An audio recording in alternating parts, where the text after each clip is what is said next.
इंसान पे जुल्म हो तो वो जीते जी अपने जुल्म के ख़िलाफ़ लड़ता है,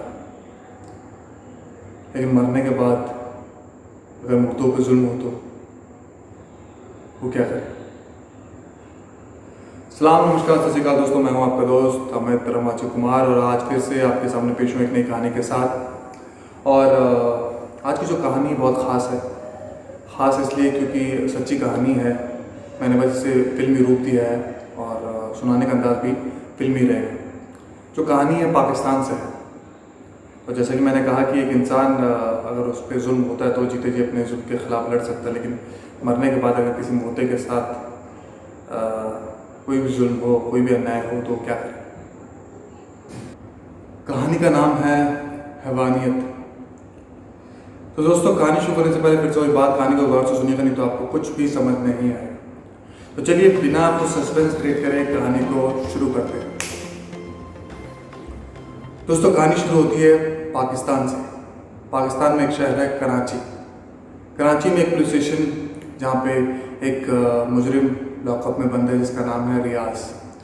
रियाज नमाज़ पढ़ रहा होता है और लॉकअप के बाहर 3-4 पुलिस वाले उसकी नमाज़ ख़त्म करने का इंतज़ार कर रहे होते हैं कि उसकी नमाज़ ख़त्म होते ही उसे कोर्ट के लिए ले जाया जाए।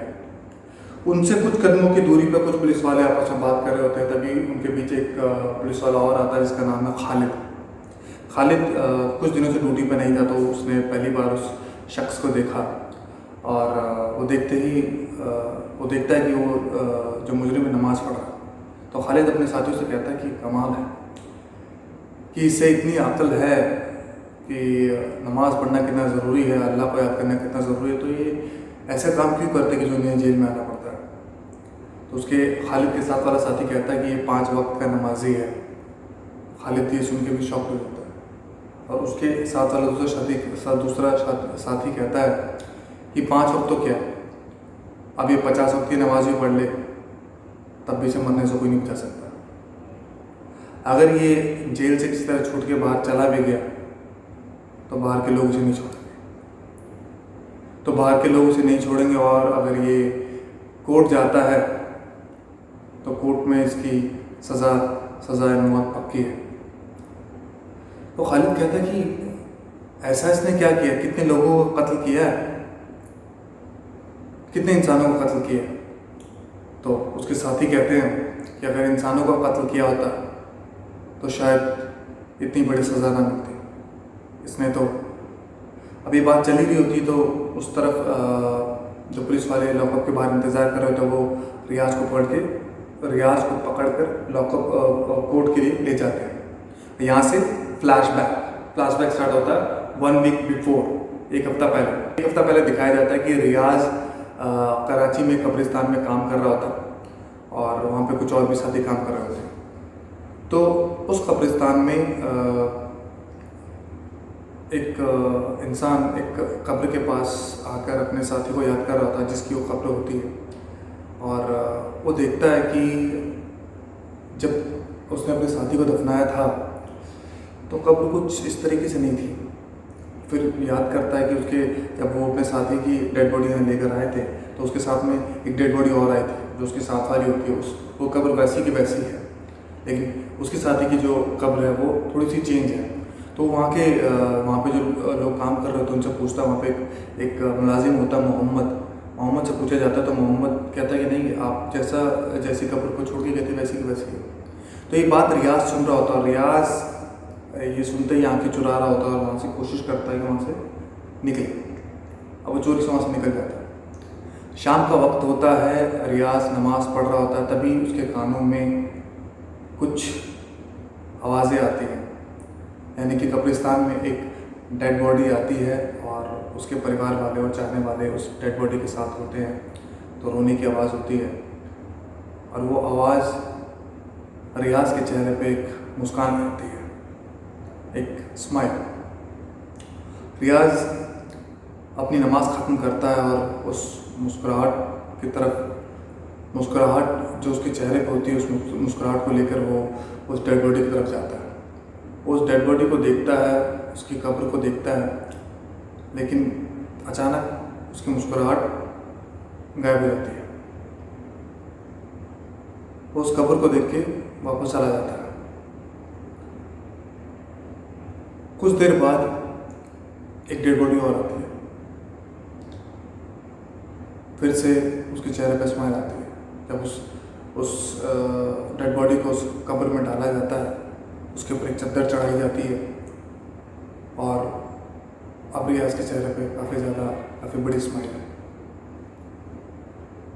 तो उस मुर्दे को दफनाने के बाद लोग चले जाते हैं और रियाज जिस कब्र पे चादर चढ़ाई गई होती है, रियाज उस कब्र के पास जाता है।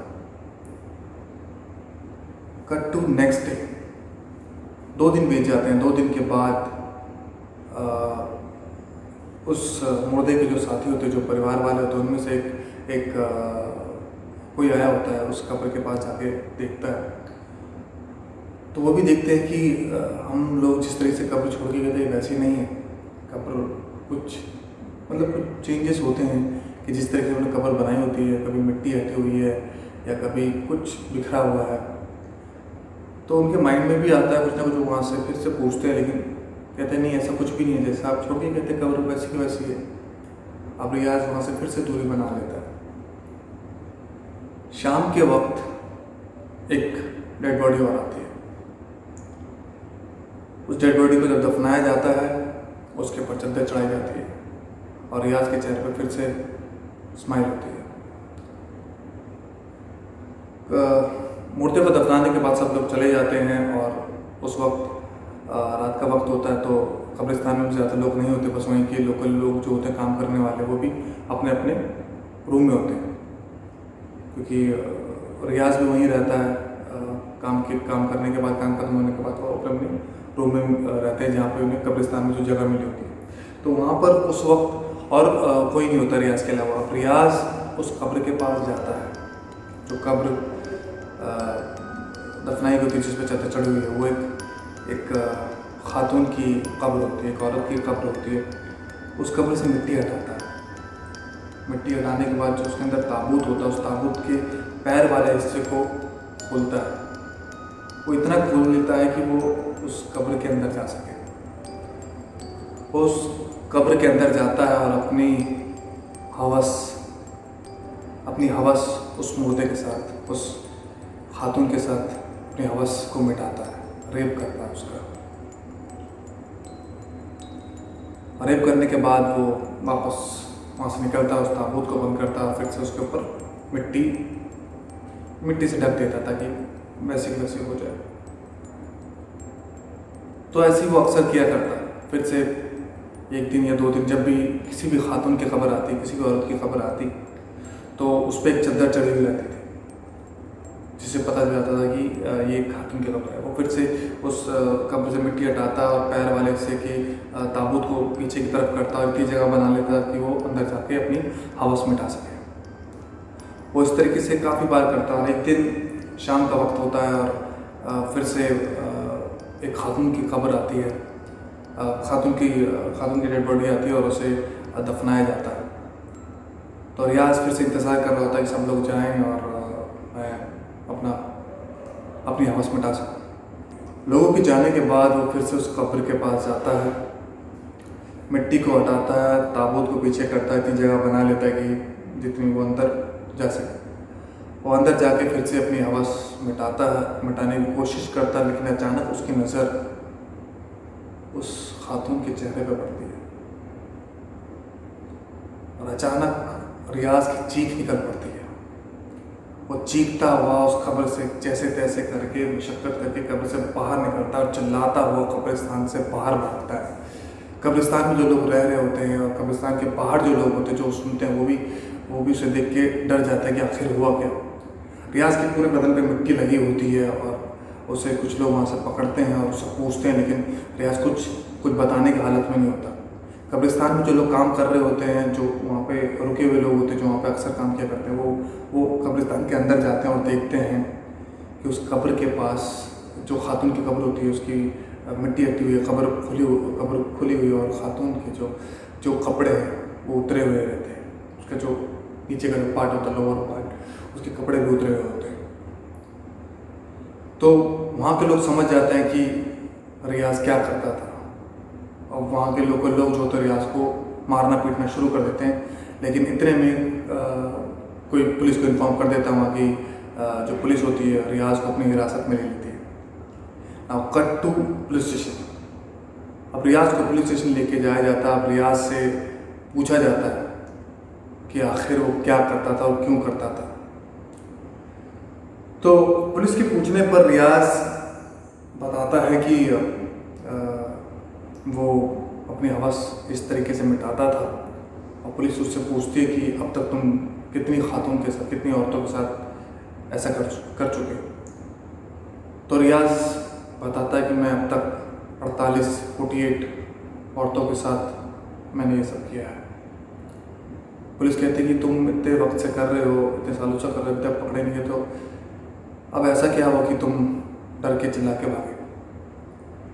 तो रियाज बताता है कि जब वो उस औरत के साथ, उस खातून के साथ ऐसा कर रहा था, तो अचानक उसकी नज़र उसके चेहरे पे पड़ती, जिसकी उसकी आंखों से चमक आ रही थी, उसके दांत चमक रहे थे, उसकी आंखों से रोशनी आ रही थी।